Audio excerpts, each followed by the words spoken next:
This episode is sponsored by Stepping Stone Counseling in Monks Corner, South Carolina. Through compassion and empathy, Stepping Stone Counseling provides counseling to women and men who have PTSD, anxiety, depression, and who have gone through or are currently going through domestic abuse and violence. Stepping Stone Counseling will meet you where you are and work with you to get you to where you want to be. You can get in contact with them by calling 843-499-8180 or emailing them at steppingstones72@gmail.com. Hey, and welcome to another episode of the Marco Podcast.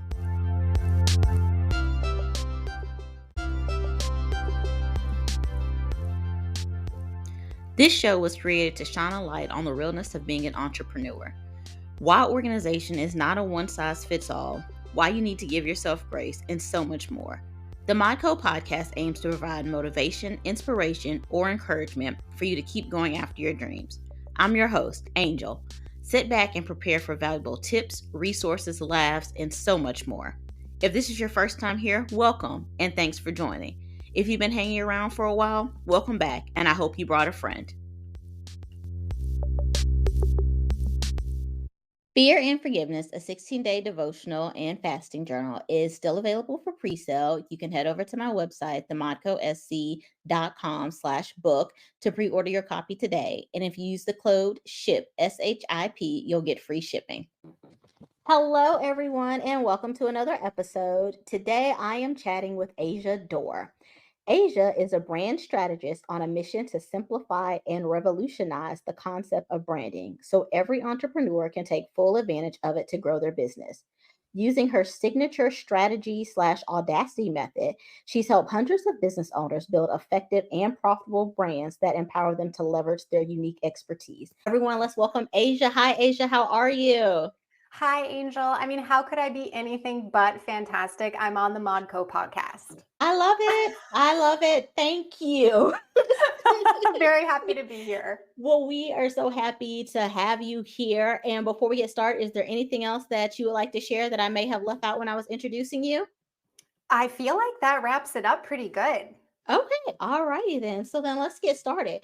So how long have you been a brand strategist and how did you get started? Okay, so the lines blur for how long it's been, Okay. but I'll start with the other question. I started my business as a photographer, and cool. I kind of worked through a couple different niches, and eventually I found myself at brand photography. Okay. And so I would work with clients, and we'd map out their session, and then shoot, and go through the whole motion. And what I realized pretty quickly is that in order to take really great brand photos, you have to understand the brand part first, right? Because you're taking something that is like an intangible concept and you're turning it into visual art.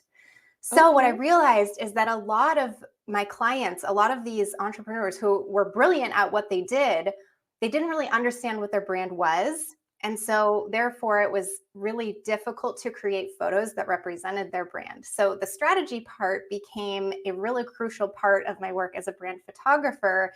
And then I kind of realized, actually the strategy part is a lot more fun than the photography. So I kind of just phased out photography and just focused on the strategy. So I started my business in 2014.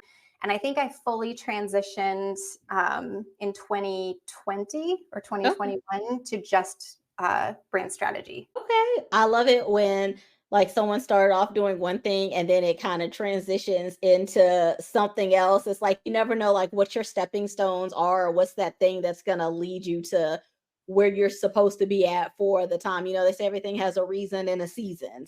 I love that you found your reason. So that's awesome. So what exactly is a brand strategist? What do you do? Yeah. Okay. So your brand is essentially your reputation, right? It's how people feel about you. And your reputation is determined by other people. So it's not enough to just say oh, Asia Dore is so cool and smart and funny and humble. I can say that all I want, right? But at the end of the day, I have to go out and actually be cool and smart and funny and humble in order for people to actually believe that I am, right? In order to build a genuine reputation. So what brand strategy does is it bridges the gap between what you want your brand to be and what it actually is. It bridges the gap between how you want people to see you and perceive you and how they're actually perceiving you. So a brand strategist, which is me, helps you determine the exact action steps to take in order to become known for the thing you actually want to become known for. Okay, I that resonates so much with what I do because my business is about educating small business owners on public relations and why they need it in their business. And that's definitely something that I talk about is like brand awareness and things like that. So I love hearing it from someone else's perspective and just like a little bit of a twist on it, because it is PR, but it's a whole nother like aspect of it with focusing essentially on the brands. That's Yeah. really cool. Yeah. Yeah, there's definitely a lot of parallels in what we do. I feel like maybe there's even another collaboration coming on in the future, but we can talk about that later. Yeah, like, and listen, the wheels in my head were already turning. I'm like, "Hmm, what can okay, yeah, so we'll definitely get on that." So what do you love about being a brand strategist? And I mean, besides the part that I just really get into like the nitty gritty with people and like all about the taking actions, like I love a plan. I love making a Me plan. So the fact that too. I can do that, yeah, Yes. see. But really, like my favorite part of what I do really comes down to my belief that we are all better off individually when we're able to really use our skills and our knowledge and our expertise to like their absolute fullest potential. And that's exactly what brand strategy does for a business owner, right? It gives us the strategy in order to make our work more effective and efficient and impactful, really. So I believe that entrepreneurs can absolutely change the world. And I don't care how cliche that sounds. I really truly believe it. But the thing is, we don't change the world by changing the world, right? We change the world with the ripple effect. We change the Mhm. world by helping solve one problem at a time, by helping one person at a time. And then because that person's problem is solved, whatever the problem is, they're going to feel better in some way. It's going to give them, it's going to open up their capacity in some way to go and do the same for somebody else. So it's this really beautiful ripple effect that happens. And so my favorite part of what I do is really kind of starting that ripple effect with my clients and knowing that the impact that I'm having with my work is increasing exponentially because of that. I love hearing it phrased like that. Like I have never heard of it as a ripple effect. And you think of with anything, you're always like, okay, I'm doing this because I want to help the masses. Like, I want to help this group of people. I want to help that group of people. But a lot of times you do hear people say, okay, if I can just help one person, like I've made a difference. But I don't think people actually think about that ripple effect sometimes, like how kind of like how the pay it forward trend is. It's like, okay, pay it forward. So that, like what you explained, is just the perfect example of that. Because if you help that one person, that can lead that one person on to help someone else and someone else. So I'm now going to think about entrepreneurship as a ripple effect. And instead of trying to figure out how to help the masses, how to help that one person to start that ripple effect. Yeah, So, absolutely. And it's so much more empowering to think of it like that because as entrepreneurs, and I think specifically as female entrepreneurs, we really tend to diminish the work that we do. Like, oh, it's no big deal. Like, mhm, yeah, I did this thing. It's whatever. Yeah, I helped that person, no big mhm. deal. But it's like, it is a big deal. Yes. So thinking about it in those terms, I think is just so much more empowering in terms of showing up in like the fullest way we possibly can. Yeah, I definitely love it. Yeah, as women, like you said, we're always taught to kind of diminish our feelings and not brag on ourselves too much because you don't want to come off as stuck up or anything like that. But it's like I Yep. deserve to cheer myself on. I did good, and I'm going to celebrate that. So, Yeah, okay. exactly. What is the biggest mistake that you see entrepreneurs making when it comes to building their brand? Okay, so this is a hot topic. I get a little heated about this one. So Uh-oh, I my, see you're my warming up girl's over there. sweating. I'm like, Gotta stretch. you got to stretch. Um, Let's do it. okay, so as entrepreneurs, when we're building our brands, like very new entrepreneurs who are like, a brand seems important. I'm going to look up how to do this. We just get all of this information from the mainstream branding industry about how to build your brand like Apple, like McDonald's, like Starbucks. Angel is rolling her eyes, by the way, for anyone who's not watching this or listening, because Angel knows. Angel knows. And so, like, on one hand, yes, those businesses are extremely profitable. They're extremely recognizable. They've withstood the test of time. I'm not here to argue that. But when it comes to a branding perspective, these massive, like, multi-billion-dollar corporations have such a high budget in order to be able to control their image, right? They can just pour money, they can just throw money and say, this is what we want our brand to be. So go, make it an advertising campaign, and that's what our brand will be. And they don't have to live up to those expectations. Like, how many of those companies have completely terrible customer service, or like bad products, or really unethical business practices, right? It doesn't matter, because their brand is, oh, well, this is our brand, this is the box. Right. And it is such a shame for entrepreneurs like you and me and your listeners who are small business owners to think that we can brand our businesses the same way. Because first of all, we don't have millions of dollars in a marketing budget to control the perception of our brand. It also, corporate branding, really, it has to be like in this really stiff, unwavering box. This is what the brand is, right? Because you have thousands of employees who need to know what they're representing when they go to work.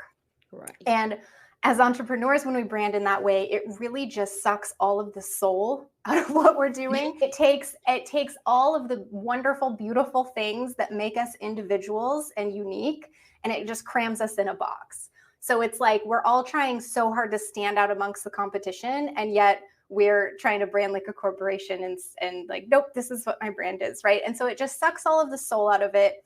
It sucks all of your ability to adapt and evolve and use your expertise like a human, because you are a human. So it's like, why would you crush the one thing that makes you unique in order to try to be unique? It just doesn't make any sense.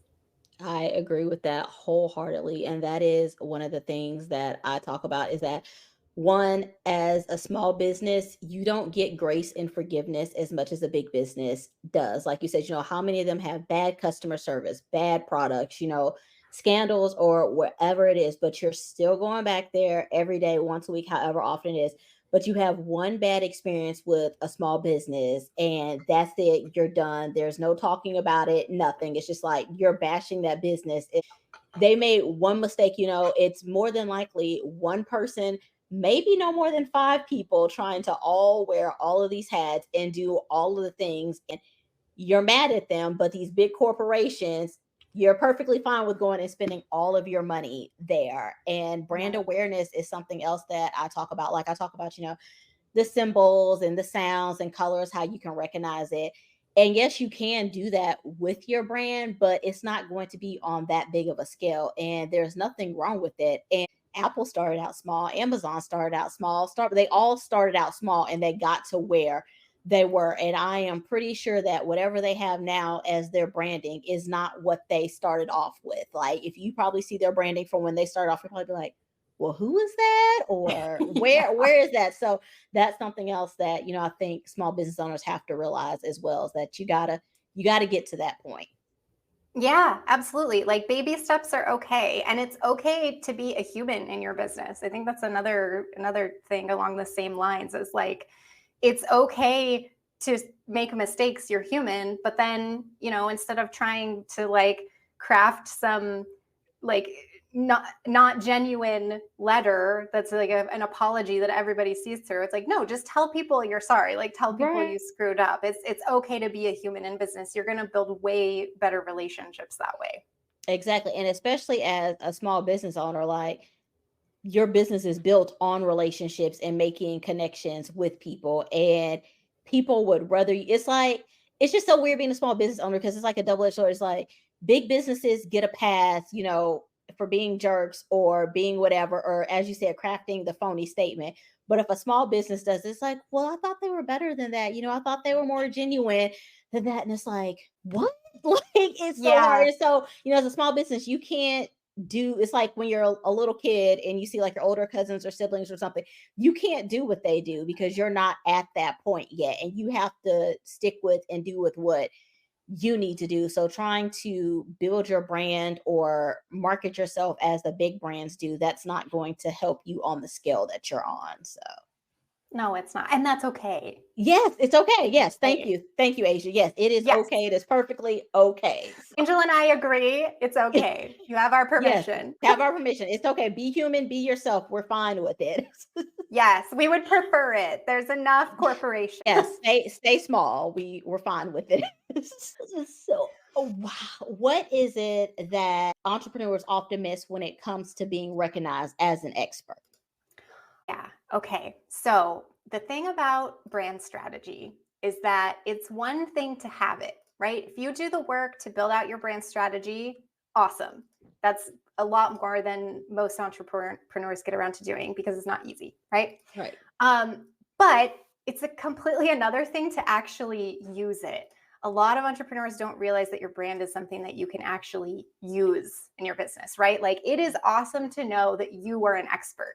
You are empowered. You're like, I'm good at what I do. I help people. I'm making this work. It's good to know all that stuff, but if nobody else knows it, it's not going to do you any good because they just don't know about it, right? This is Like true. if no one knows about you, how are they going to see you as an expert that can help solve their problems? So the thing that entrepreneurs often miss is they'll understand their brand, they'll get that clarity, they'll have their strategy mapped out, but then it just like sits there as like a PDF on their computer. They don't actually use it. So by putting it into action, what I mean is like go out into the world and share your message in whatever way feels good to you. Maybe it's interacting with people at a coffee shop. Maybe it's going to networking events. Maybe it's publishing a blog. Maybe it's starting a podcast. Maybe it's posting to social media, right? In whatever way you decide to share your message with the world, you have to do it. And you have to do it consistently. You have to do it all the time. You have to get so bored with your message that you consider changing your message, but don't change your message unless you need to, right? You should be bored because that means you're sharing it enough. Like people are busy. We forget this. People are busy. Nobody cares as much about your business as you do. Nobody knows what's going on with your business as much as you do because they have their own stuff, right? They have to like go to the grocery store at 5 p.m. after work and they have to get up early with their kids and they have to do their taxes. Like, we're just busy. Just because you say something once, like, hey, I'm Asia, I'm a brand strategist. Imagine I say that one time and I expect like miracles to happen. People, flooding my inbox asking to work with me. No, they probably didn't even see that I said that. So you got to share your message and you got to share it often and you got to share it consistently. Yes. It's so funny that you say that because when I posted about celebrating my 50th podcast episode, like I had posted about it on my personal Facebook page like a few times. I thought what was like a good amount of times that I would like post and reshare. And then I had like all these people commenting saying, you didn't tell me you had a podcast. Why didn't I know you had a podcast? You have a podcast? How long have you had a podcast for? And I'm like, I posted it on my page. I know I've shared it, but I was like, I wasn't talking about enough. Like you said, they didn't see that post. They weren't on Facebook that day, or the algorithm was doing whatever it is that the algorithm does. So it's like you have to be consistent. Consistency is the key, like you said, to the point of I've looked at it like this. If I feel like I'm at the point, kind of like we said, if I feel like I'm at the point where I'm like, okay, I'm annoyed with this and I don't feel like sharing it again because everybody's probably already saw it, that's the time to keep going because everybody has not seen it. So that's the time to just keep sharing it. And there's somebody that I follow on one of social media sites, and I realized that because I'm like, I pay attention to stuff, but I realized that they'll share the same thing on their page like 2 or 3 times in one day, like the exact same thing. And I was like, okay, something to take note of here. Yeah, that's such a perfect example of the 50 podcast episodes because it's like you've done a 50. That is not a small number for episodes, and still people don't know. And yeah, it's so easy to feel like nobody saw this. They didn't open my email. They didn't click the link. They didn't like my post. They must not care about me. Nobody cares about me. Like poor me. But it's probably that's not the case. Some people don't care, sure. But there's a lot of people who do. They just don't know. They didn't see it. So give them the benefit of the doubt. And yeah, like you said, when you get to the point where you're like, okay, I've shared this a lot. Is it annoying? Like, yes, that's your sign to keep sharing it. Yep. Keep share it 500 more times. Just sit there with that share button. I mean, you're probably scrolling through Facebook, Instagram, TikTok, or something anyway. So just hit the share button again. You might as well. Just might as well. So You're already there. So do you work with businesses like from start to finish? Do you come in the middle, or is it kind of just when they call you and they're like, "Hey, Asia, I need help. I need a brand strategist." Yeah, I would say it kind of depends on each individual client, but I typically work with entrepreneurs who they're definitely experts at what they do. They have been either in business for a long time or in their work for a long time. So they have a really unique way of doing things, but they're also pulling from a lot of experiences and a lot of different knowledge and maybe even formal education and modalities. And so it's kind of all just like this cluster of stuff. And so because they have it all in their head, to them it's really obvious what they do and what they're an expert in and how they can help people. But from the outside looking in, it just looks like that cluster of information. And so I usually come in when they're like, okay, I know I'm good at what I do, but like, where are the clients, or where are the right fit clients, or how can my business feels off? And it's usually because their brand isn't being communicated as clearly as it could be. So people they just straight up don't understand. They don't understand what that means for them. Okay, that makes perfect sense. Yeah, if you don't understand, you're gonna figure that it's not for me. You're not something that I need to know about. So you're gonna bypass it. What is one tip that you would give to someone who is kind of trying to figure out their brand? They're not sure where things are at, but they have all the wheels turning in their head. Yeah, I mean, if you're motivated to figure it out and you feel like it's all there, it's like all of the pieces are there, it's just about putting the puzzle together. What I would suggest you do is try to externalize in some way, whether that's writing in a journal or a voice note to yourself or call your mom or whatever it is, to where you can get those ideas out and then kind of organize them. Because a lot of times it feels like, oh, I have all of these ideas in my head and nothing is connecting and nothing makes sense. But typically, if you're an expert, all of your ideas have common threads. And if you keep pulling those threads, you're going to get to your big idea. I promise you will. But a lot of times it does take externalizing, and it takes that outside perspective from someone like me, or probably even you, Angel, in some of the work that you do. Or, like I Yes. said, literally just a friend, right? Or your journal. Just get it out of your brain to where you have that outside perspective, and then start pulling at those common threads. Okay. I agree with that, like getting it out of your brain, because I have a whole notebook that when something comes to me, I go and I like jot it down, and then I may forget about it for a little while, and then something else will pop up and I'm like, wait, didn't I think something similar? So like I'll jot that down, then I'll go back and I'll look and I'm like, okay. And like you said, I start to find those common threads and stuff and how I can kind of piece them together to make it work, because it's the little things that end up making it into the bigger thing, as you said. So I definitely think that that's a good idea, is just to, I say, write it down so that you don't forget, unless you're just a person who has like a photographic memory and you're going to remember everything you say, or your friend is going to remember everything that you say. I know my cousin and I, we bounce a lot of ideas off of each other, and sometimes we're like, wait, what was the idea again, or what is it that we were supposed to be doing? And I'm like, I don't know. We bounce like 15 ideas off of each other in a day. Like, I'm not sure what we landed on here. So I would say Yeah. write them down. So, Yes, write yeah. them down. Or like I just have an ongoing text thread with my best friend, but it's actually just like 20-minute voice messages back and forth to each other. So that's helpful because it's still in the voice note, but Right. writing down is smart because then you can easily just go right back to Go back. Instead of trying to go through 20 minutes of the of the voice text trying to figure out exactly where it was. Yeah, where did I say that brilliant thing? Yes, Oh, yes. writing stuff down is smart. Very cool. So, Asia, what is your favorite part about your job, of what you do?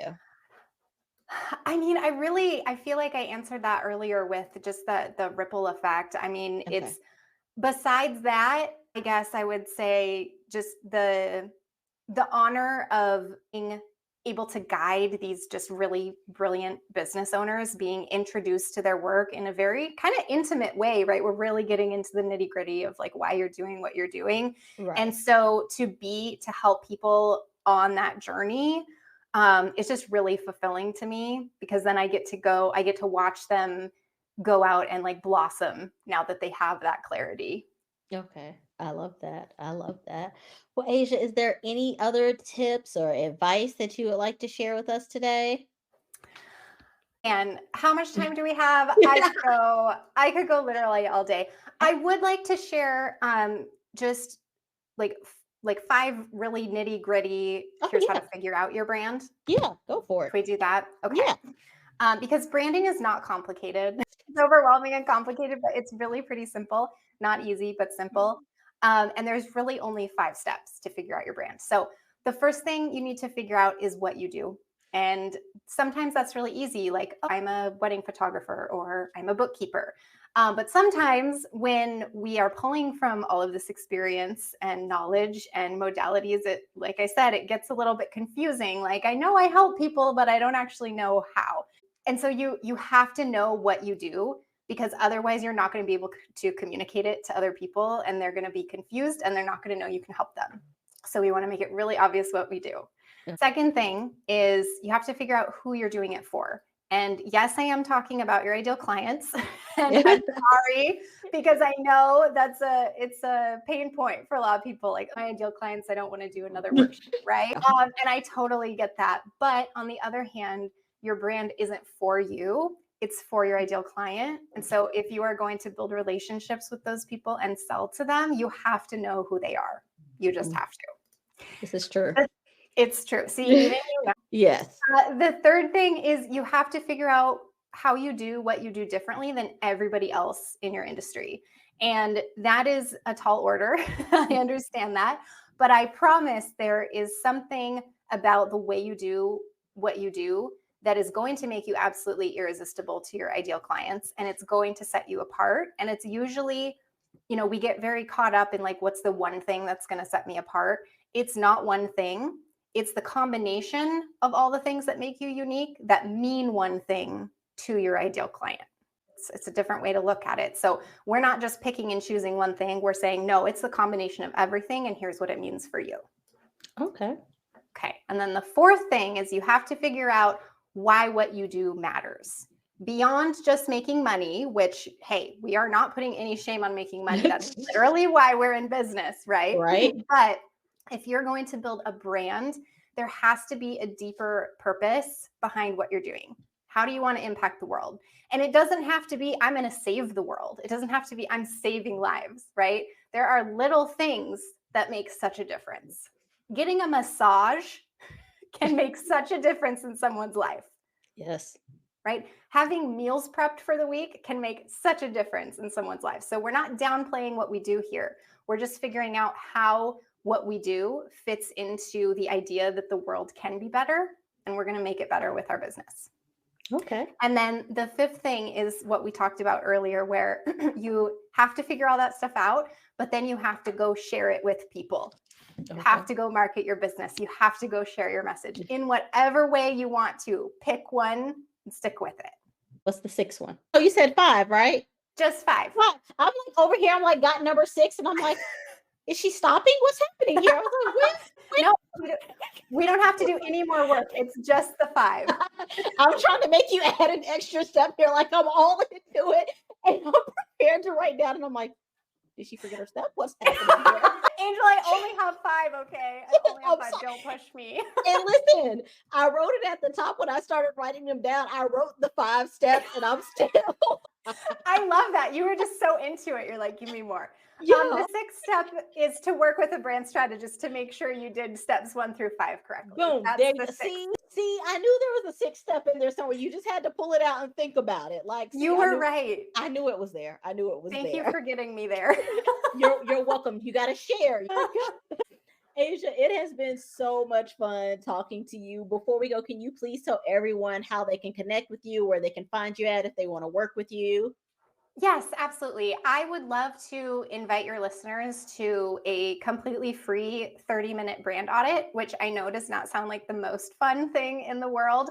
But it is actually, because we're going to figure out whether the brand that you think you have, what you're putting out into the world, is that actually communicating your brand and your expertise clearly? Okay. And then we're going to brainstorm new ways to figure out and leverage what makes you unique. And then we're going to decide on 3 just really practical and actionable steps that you can take to start grabbing the attention of your ideal clients. Okay. Awesome. I mean, that sounds exciting to me. I can't speak for anyone else, but that sounds exciting to me. They're And really fun. They're really fun. and so can they just send you an email for this? Do they go to your website? How do they get this free 30-minute brand audit? Yep, they can just go to asiadore.com/brand audit. Okay, awesome. I'll make sure to link it in the show notes as well. And are you on any of the social media sites? Do you hang out on any of those places? I'm sometimes on Instagram. I'm sometimes on YouTube. I give the most love to my email list, and if Okay. people want to sign up for that, they can do that through my website as well. But yeah, I'm Okay. I'm in places. You can Okay. find me in places. It sounds about like me. You can find me in places, how long I will be in those places, and that's a completely different story, but you can find me there. You So, can find me there. Yeah. well, Asia, thank you so much for joining me today and chatting with me. I have enjoyed this conversation, and I hope that this is not the last time that we sit down and we chat. Absolutely. Thank you for having me. You're welcome. You have a great rest of your day. You too. Thank you.